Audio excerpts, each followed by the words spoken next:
Prop Nation Preseason Week 3. I'm your host, Sully, and this is the Australian legend, statistician, Down Under, John Roberts. You are a legend, you know that? Amongst which pastures? Our Dynasty Fantasy Group. Because of all your trades this week. You are a legend. You just burned the whole place down. People on Twitter are asking me, so how did your trades go? What happened in the end? And I'm like, it was good. Never mind. We'll move on. No, I did make some. I made some insane off-season trades. Are you high right now? Hey man, I've won 2 of the last 3 years. All right. Yeah, you know what? Nobody can say anything. You're really good at what you do. You're really good at what you do. You know what? We're both really good at what we do. Look at last week. Look at what we did. Look at what we did. That was pretty impressive. That was amazing. I went undefeated. I think like might have lost on like a single line prop result. Oh man, that Dallas-Seattle game. Yeah. That was brutal, that block punt. I don't want to talk about it. No, that's fine. But outside of that game, yeah, like the Saints were kind to me against the Chargers. And the football team, I was on them last night. Like Ravens haven't lost a game in like, what is it, like 7 years, a preseason game? Yeah, when you sent me that line, that had the Commanders winning, I was like, you're so bold. You're so bold. I felt it, man. I felt good about Sam Howell. I felt good about the team. They were in Washington. And then, as the games kicked off, I was like, oh, but Ravens aren't actually traveling, though, because they just need to go down the highway to Washington, don't they? Aren't Baltimore and Washington, like, right next to each other? Geography. States, yeah, anyway. But no, it was an awesome weekend. Really, really good. Jackson Smith and Jigba was awesome. Tank Bigsby went off. It was what I was talking about. It was like, you in week 2, you want to look for the guys who sort of teeter on the line of first string and second string, because they'll play with the first stringers, they'll play with the second stringers, you'll get the volume you need. And then week 3, man, where this is the scariest slate in the entire season. This always petrifies me, and every year I stay away from this week, but because we have a show about gambling, yes, we're in it. Let's do it. I was thinking of that exactly. I was like, like the only thing harder than knowing what to bet is knowing when not to bet and when to stay away. Hold it. Yep. And I would say, I would suggest to people to stay away this weekend, but I know that we're not going to. So come on, we're talking to a bunch of degenerate gamblers. This is what it is, This is what it is. Can't keep us down, so let's get into it. All right. So I'm gonna need you to dig into your bag of stats here, and you're gonna lead this because I'm coming in no lube, dry. Also, fly flying around my face here. For the record. Yeah. Go. Oh, was that an inappropriate joke? No, I was just going to say, I don't think anyone knows what's going on this week. So here's what we're gonna do. Because we function in 2 ways. We focus on our gut feeling and matchups, and we also focus on statistics. So I think what I'm going to do here is narrow down the teams that I believe have better competition at position groups that are involved here. And those are going to exist in the 3rd and 4th stringers. But I also want to look at the teams that are in dress rehearsal mode. Yeah. And dress rehearsal means potentially a half that the starters are going to play. And if any of these teams are playing a full half, then at least we have some, expanded exposure compared to the quarter or the 1 drive, 2 drives that the players were playing earlier in the preseason. Yeah. So this is funny because now, unlike last week where I was thinking starters and you were off the starters, I'm now thinking I'm off starters. I don't think we're going to see. Wait, really who's right? Who was right last week? I would split the difference because teams like Jacksonville, they didn't play any starters, which I was surprised at, but the Seahawks did play starters. Bills play starters. Not like 1 drive, 2 drives. 2 drives. Yeah. playing a half. There was a couple. They came out. They like shook hands. They like want here. All of you fans came here. You spent money. You want to see these players. Here's our players on the field for 2 seconds, and they that's high what five I mean by and go to the like, bench. all they need is Mahomes to go one drive, touchdown, boom. There you've got leaping jump out of bounds and almost hit his receiver cross body halfway across the football field. Are we going to see Mahomes again this week? No, I can't. No, I can't see Kansas City walking out their starters. I can't. But then again, the Jets said they just announced it. Sully just said, "Can't play scared, boys." Yeah. Aaron Rodgers. Well, I don't want. Sully is like undefeated. Yeah. So and he's like, I don't want Aaron Rodgers his first time under the stadium lights in New York wearing a different color than he always has, which it's not. It's the same color, just minus one color. I gotcha. To come out on week 1. He just wants to see him out there. He wants him to get a little comfortable on the field with the boys, You think we're going to see Aaron Rodgers against the Giants this weekend? Absolutely. Robert Saleh did say. He said they're going out. Do I think it's going to be extended? No. Do I think that he's going to hit Garrett Wilson or attempt to hit Garrett Wilson with a 30-yard pass completion? I do. I think that. So Saleh has said that Rodgers will go out there. Yeah. Okay, I missed that. That's exciting. That does things to me. Yeah, but like, can't you just picture this? Can't you picture the first play of the game? Yeah. It probably might not be the first. Aaron Rodgers, 3-step drop. Boom, boom, boom. Cocked. Garrett Wilson, they just want to show off. Look at how dangerous we are. Yeah. Look at how dangerous we are. Garrett Wilson 2 steps ahead. Back shoulder fade, typical Aaron Rodgers. All right on the sideline, because we all know he doesn't target the middle of the field ever. So it's obviously going to a sideline. And Garrett Wilson just miraculous catch, toe tap, or turns and goes upfield and scores. Like the whole is this one of your props? No, I don't know. Probably now, but like out loud. The whole sports community, everybody's going to be like, "Oh my! Did you see the Jets?" Like it's prime for happening. Okay, and we didn't get to see it with Anthony Richardson and Alec Pierce in week 1. So yeah, maybe this is the redemption story that we get. Yeah, maybe. I don't know. I do shit. No, maybe. Let's dive a little bit deeper. Well, I might revisit that. Yeah, have a think about that. I want to start with mine. I'm going to go with Trey Lance, and here's the thing that I was saying before about why I'm going to select these particular players. Week 2. The reason I picked those players was for the overlap between first team and second team. We're getting to 53 day, and this is the last chance for players to prove that they have any shred of capability of playing in the NFL. And the 49ers have made it abundantly clear that Trey Lance will not be the starter there. Mm-hmm. And I think that they want to show off him so they can trade him and get some value for him. So, he's had sort of like I think it's been a fairly good preseason, even just last weekend against Denver. 12 passes, 18 attempts, 173 yards and a touchdown, 4 carries, but didn't do anything with them. That's okay because it's preseason. They don't want him to risk injury. Can he? So this is where it gets tricky. So if we can get to this sort of like 150 yards that the 49ers are going to need, and who are they playing? They're playing the Chargers. So, yeah, this is definitely... I'm definitely looking at 49ers for the win because Chargers don't play any starters. I'm thinking Trey Lance here. Would you go up to 200? No. Okay. I was like, I think I need you to reel me in here. But yeah, you got to be reeled in. Brock Purdy's going to play close to half a game here. And Darnold. Do you reckon? Okay, so shit. All right. Because Darnold had a 11 for 109 and a touchdown as well. Trey Lance, here's what I will say. If they give you an all-purpose yard, I would go 120 all-purpose. What about like 10 fantasy points or something like that? Ooh, it'll probably be less. It'll probably be less. It'll probably be like 7.5. Okay. So how about this? Let's do that. If you're on underdog and you can get like 8 fantasy points. Yeah, 7.5, 8. Let's go over. Yeah, dude, start the bus. Start the bus. Oh man, I forget that animation. Yeah, it's overlaying now. Great. Yeah, that's it. That's it. All right, Trey Lance over 8 fantasy points. Lock that one in. Friggin' love it. Signed. Okay. You know what? We had time to consider.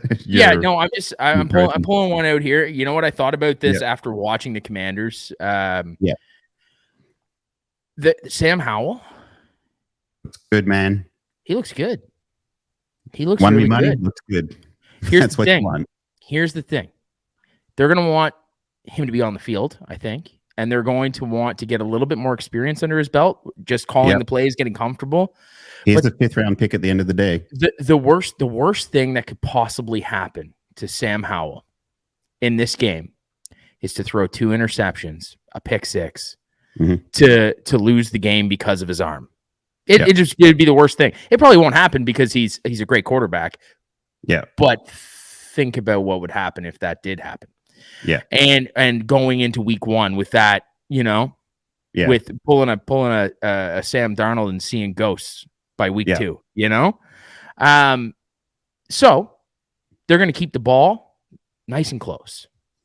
They're going to steamroll up the field, and I think they're going to utilize short yardage plays, which means more completions. And I like none other than Antonio Gibson on this. Oh yeah. I like him for 2+ receptions. And if they're going to give me the yardage, if they're going to do 19 all-purpose yards because it's preseason, it's probably going to be higher than that, so I'll probably stay away from it. But if they give the 2+ receptions, which he's been acting more as a dink and dunk kind of receiver, he had 4 receptions. He got 2 last night against the Ravens. He actually got 3 against the Ravens last night. I think it was 4. Okay, I've already moved on. And then week 1, he got the 2 catches but 3 targets. Yep, and that was week 1. So I think they're going to try and protect the ball just to protect Sam Howell's feelings. And I like Antonio Gibson. Give me Antonio Gibson, 2 receptions. Lock it. All right, lock that one in. I really like that. Again, against the Bengals, who not impressive in you're staring at a guy wearing all orange. They're going to be back at FedEx Field as well in Landover. So yeah, I don't mind that as well. And I think we will probably see a lot of him. I think so. Yeah, I really do. And especially with the Bengals not really playing a lot of their starters, it's going to be a chance for the Commanders to build some confidence in Sam Howell. Yeah. All right, let's jump back out to LA now, and I want to talk about someone who you might not know the name, but he's been quite electric in preseason, and from what I hear in training camp as well. I'm looking at wide receiver Darius Davis out of TCU. Oh, pre-show conversation got you all fired up about this, didn't it? I'm fired, man. I'm fired up about him. Like, he's been doing some pretty impressive things. He's been really good in special teams, and we know that special teams translates well to seeing the field and to seeing playing time. Yep. And we saw a lot of Easton Stick on the weekend. He was not impressive. He had 41 pass attempts, though. We didn't see any Max Duggan. It was all Easton Stick. I think you're going to see Max. I think you're going to see Max this week.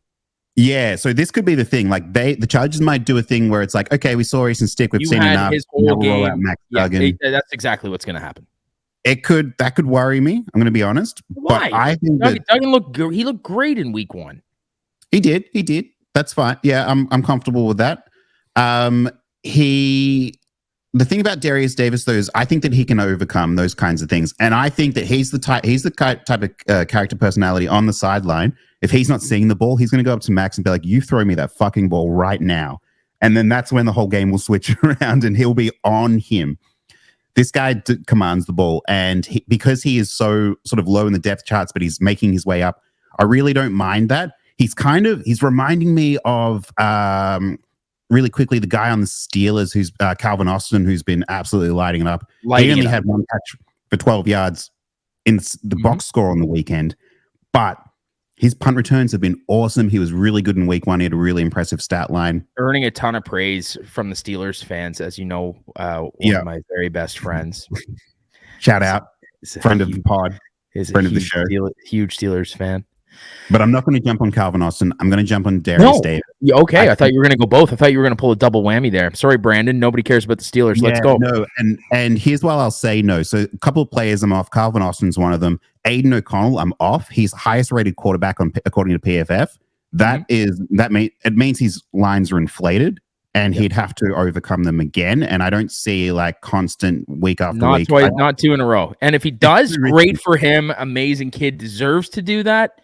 High probability, because we focus on high probables. Yeah, that is not a high probable. It's not. Same with Tanner McKee. Loved him last week. Keep me off. Yeah, Tanner McKee. The ship has sailed. If you didn't get him last week, I would jump off. We know Mariota is not playing very well. We know Ian Book sucks. We know we're not going to see Jalen Hurts. We're going to see lots of Tanner McKee, but I think that those lines might be too inflated. We talked also just quickly wide receivers that I'm off. Jahan Dotson, Zay Flowers, they've looked great. Looking great is not a reason to bet on someone in the preseason in props. It's a reason to not bet on someone. Also, don't chase the points. Never chase the points. Don't chase. So that's what we're saying here. We're going to be chasing people during the season, but it'll be for completely different reasons. And it's not going to be like Justin Jefferson, CeeDee Lamb, all these. It's going to be increase of opportunities, and Vegas hasn't caught up to the increase in opportunities. Exactly. So Darius Davis, he's my guy. Let's lock him in for, I haven't even said.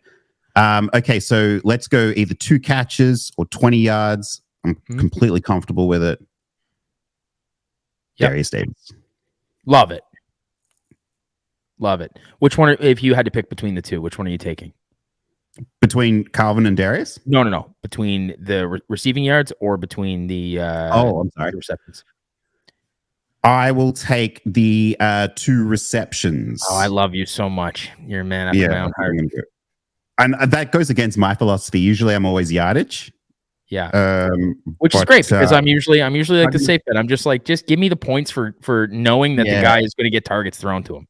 Yeah, I don't care how many yards he gets. Like throwing at the line of scrimmage though. So yep. Yeah. Hey, look, I never want to go back to the well, but I am going back to the well in Indianapolis. Oh, yeah. I'm doing it. Do it. Josh Downs. He was good, man. He got you doing it again. No, I'm telling you that this guy is still going to, like, here's the thing. We could start going for new players all the time. We really can. But the fact of the matter is, give me the opportunity. Give me the guy who's commanding the opportunity. Give me the guy who looks good that they want to see more out of, to find out if he's going to supplant Isaiah McKenzie. And I keep targeting Isaiah McKenzie on the show, but I have him on my fantasy roster. Love the guy. Think he's a fantastic football player. But you know what? Josh Downs is better. And I think the coaching staff really needs to see that. And it's coming. Josh Downs. What I really like sorry, do you want to go again? I just cut you off. No, that's okay. I need to clip it. Oh, yeah, you need it for the clip. Mark my words. Josh Downs, 2 receptions. Book it. What I really love about this pick is, so last week, Juwan Winfrey, 4 catches, 24 yards and touchdown. Like, come on. They don't want to see Juwan Winfrey this weekend. They know what Juwan Winfrey is. Amari Rodgers, they know what he is. Are they making the 53? Who knows? You know who is making the 53 that they do want to see more of? It's Josh Downs. So Josh Downs. Yeah. I'm really into that pick. As far as like over-unders go this weekend, the only reason I really do look at over-unders is mostly out of just like, do we think it's going to be a high-scoring game? Is it going to lead to a lot of yardage? Will it not? These guys are about 38, so yeah, that's pretty high for the weekend. Most are sitting around 36, 37, 38. So yeah, that's a nice pick there. Mm-hmm. All right, let's roll into my last one here that I've got. And look, do I feel strongly about this? I don't. But I want to give you a running back anyway. I'm going to go with Keontae Ingram here, who has seen quite ugly, John. It is ugly. It is ugly, and I don't feel strongly about it. But he has had the usage that you want to see. He's right behind there with James Conner. Maybe Corey Clement could be a factor, but last week against the Chiefs, 2 carries for Corey Clement, 3 yards, 1 catch, 4 yards. Keontae Ingram was 7 carries, 28 yards. Not overly impressive, but got the touchdown. And then the 2 catches for 20 yards. So Clayton Tune is using him in the passing game as well. And I think Clayton Tune, I mean, everyone knows my love for Clayton Tune. He might steal the job. I'm hoping he does. I've got Colt McCoy and Clayton Tune on my dynasty roster, and there's only one that I actually want to keep. So let's go Clayton Tune, buddy. Come on. And the other thing is we didn't see Keontae Ingram at all in week 1. Now I don't know if he was held out due to injury or what the deal was there, but that was against Denver in a game that they were competitive and they wanted to win. So I think that we're going to probably see a bit more starting offense from the Cardinals, because the thing about these players is I don't think the Cardinals are worried if these players get injured per se. Outside of like Hollywood Brown would be the one, and James Conner, of course. James Conner. I don't think they're going to play James Conner. Like his history of injury is just give the guy the least amount of workload that you possibly can, and let him be efficient where he's the best. Near the end zone. We're going to be in Minneapolis. We're going to be in a dome, which I really like to see. And the other thing is that they're playing the Vikings. So like the Vikings don't really have Kevin O'Connell doesn't really have any interest in winning. I love really have interest in stopping any offense whether preseason or regular season. John, you really don't like the Minnesota Vikings. Hey, I like them. I like them fairly enough. I've got Justin Jefferson on my dynasty squad. Yeah, that's different. It's not, you can't really emotional attachment because you like Justin Jefferson, can you? Yeah, right. Like who doesn't like Justin Jefferson?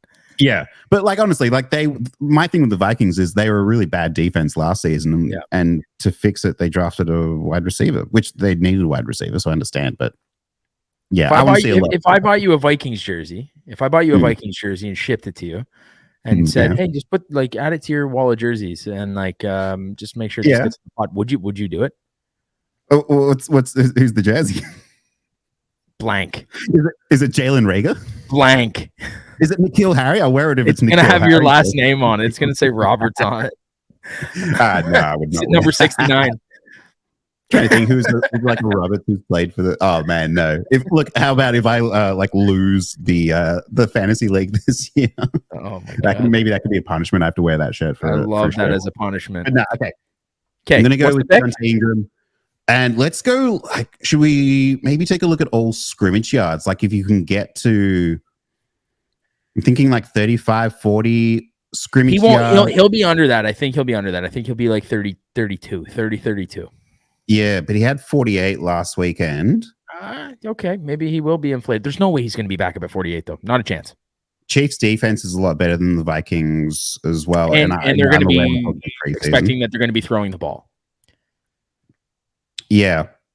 So, okay, I'm not looking at rushing yards. I'm going to look at scrimmage yards. I'll take over 35 or 40 scrimmage yards up to 40.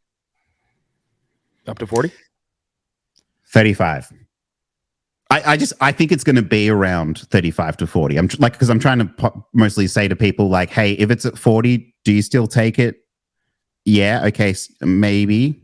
40.5. 40.5. Over 40, no way. Over 40 is the cap. 40.5. Okay. Well, so yeah, I'm saying 40 and a half. Yes. 41 and a half. No. Okay. 41 is where John draws the line on Keontae Ingram. Oh man, I fucking hate this week. Yeah, dude, I'm telling you, that's a slimy one. Content will get better come week 1. I promise. Yeah, I mean it's inevitable, know. It's we're about to experience just football heaven, Yeah. I'm so excited. You know what? I'm also excited for? You know give me your last pick. I'm excited. I'm actually excited to watch this game. I'm excited to watch the Buffalo Bills play the Chicago Bears. Hell yeah, buddy. And it sounds horrible in preseason, but every game is horrible in preseason. However, I like how these two teams match up. Mm-hmm. And I like a fella by the name of Khalil Shakir. Mm-hmm. And I'm going to add him on another series of receptions because I think they're going to give him the ball behind the line of scrimmage a couple times. The only thing that might burn me here is if they put him on some end arounds and then they take him off the field after they'd give him 3 end arounds. But I'm going to go Khalil Shakir, 2 receptions. Love that. Sorry, my dog is going nuts in the background. You might start hearing. You know what I really like about this? So the weather's going to be perfect as well in Chicago there. It's going to be like 21 degrees, sunny. It's going to be beautiful weather all week after this heat wave. I think that's a nice pick. That sets up well for him there. Trying to think. So did you say Khalil Herbert or Khalil Shakir? Sorry. Shakir. Yeah. I mean, I wouldn't mind Herbert as well, but I'm not going with Herbert. I'm pretty concise here. Taking Khalil Shakir. Yeah, and the other thing, so like obviously I love Khalil Shakir also on my dynasty roster. Would it concern you at all that we haven't seen too much of him at this stage? That's why I like this. Okay, so do you think he's like a locked in starter? I do. Because I do think he's a locked in starter. I think he might have been dealing with something. The only reason that they wouldn't have played him, I think, is if he was dealing with something. But he's got to get out on the field, and he was out there for a few snaps. So I think he'll get the chances this week. Week 1, 2 catches, 25 yards. But yeah, last week we did not see him because the other thing I'm hearing out of Buffalo is that they really like Trent Sherfield. Mm-hmm. And they got a few guys who are sort of picking up there. Gabe Davis is still kicking around. So, yeah. He had a great catch. Oh, yeah. Gabe had a great catch in that last game. Yeah, man, I don't know. I struggle with this one. I don't know. It's tough because there's so many Bills out there. Do you think we'll see any Josh Allen? If we do, it's for a drive. Yeah. 2 drives, max. And to be honest, the other thing is, according to PFF, like Matt Barkley has apparently been the highest rated quarterback in preseason so far. So crazy. That's positive signs. Yeah, and once again, it's probably because of the short passes, the quick completions. Yeah, and competitive teams and Steelers as well. So I think all signs point to Khalil Shakir to the moon. 2 receptions. That's not really to the moon, but that's preseason to the moon. Yeah, that's to the moon enough. Man, I can't wait to not be betting preseason anymore. God, this is awful. This is awful. But we've been doing so well, dude. Like the 80% both weeks, and then last week, you hit 100%. On my 3-play parlay there, I hit 100. I got all 3 of them. Is Israel a Bonaconda? That did not pan out. Yeah, that nearly, but now the Jets are in full control of that game again. Staying off them this week. But honestly, what the fuck do we know in preseason, That's it, but we still love it. We're still here. We know enough to win. We won preseason. Yeah. We would have to tank this week. We would have to fucking tank this week to not have won preseason. Even if I got all my picks wrong, I'd still finish it like over 50%. So you'd be over 50%. You're still better than like anybody that calls themselves a fucking professional better out there. We still ran it. Like, you know what I mean? Yeah. I've got my spreadsheet. Well. Yeah. No, cool. That looks good. So we're going Trey Lance on my side. We're going Trey Lance over 8 fantasy points. Going Darius Davis 2 catches. Going Keontae Ingram 37.5 scrimmage yards. I'll draw the line. All right. I'm going Antonio Gibson. So these are all for 2 receptions. I'm going Antonio Gibson. I'm going Josh Downs. And I'm going Khalil Shakir. Lock it in. And, just the last thing I'll say on our bets, we have been strictly only betting overs this preseason. And that is by design. There's not too many unders I'm willing to bet come preseason. But come regular season, there will be lots of unders start to trend and we'll bring them up. Yeah, and I think what you'll start to also realize is, I mean, if you've been following along, you'll know that it's about high percentage plays, constantly about high percentage plays. And if somebody's overinflated, like everybody that you mentioned, in preseason here to take the under would be all right. The only issue is that in preseason their lines are so low, so their lines are at like 20. So for example, Josh said Zay Flowers, right? Say Zay hits the field and he catches 1 20-yard completion. The ticket's screwed for an under. Yeah. But then you don't want to bank on that it's going to happen for the over because he's only going to get 2 targets. Yeah. So are you banking on the fact that the guy's going to get 2 targets, he's going to catch one of them for 20 something plus, or are you going to bet against it? Like, I'm not betting against it, but I'm also certainly saying like, that's maybe a 30% crapshoot that it's going to happen. Right. Like, yeah, of course. So, and like, this is even just like a little teaser for next week's show. Obviously, there'll be no football to bet next week, but I'm going to be coming to you with some of my sort of like stats and trends that we saw through the season last year and why I like to bet that way. So that was to bring it up just to say, like, you know, I understand that betting overs is like sometimes considered an amateur, like sort of novice sort of thing to want to do. But come actual regular season, players do get games scripted out, or they sort of, you know, the coaches try to mix things up. So that's why gambling is so hard, is because nothing is just ever the same week to week come NFL regular season. But I'll be running through like a bunch of like tips and tricks and things that I like to do to try and stay ahead of the curve that way, as I've been doing for many years now. I love it. And you know what? Same sledding, buddy. This season, the season is always a grind. It's a grind, but it goes by so fast. Yeah. And I'm so excited for it to start. But you know what? Every year, this is like the greatest subsidiary income that I've ever had in my entire life. It's given me a great life. And I love the NFL football season. It is like one of my favorite times. Yeah, man. I like if I didn't have this, I mean, there's been so many things that I've done in life that have directly correlated from being good at this. Yeah. You know? And all it is John's right. You got to understand the script. You got to understand how the game plays out, and you need to know about football. If you don't know about football, you need to listen to people who do know about football. And even then, you need to let your gut and your intuition go for and against. And you know what? If we win you a lot of money this year, if you followed us on every preseason pick, you would have made a lot of money. If you did $100 on every pick that we chose, you would have made money. Which you can see in the clips I'll be posting throughout the week. You know, man, it's funny you say that. Like, I can't believe there was a time in my life where football did not even exist, and that wasn't even that long ago. So, then I reached out my arms and said, "John, I got you, buddy. I got you, buddy.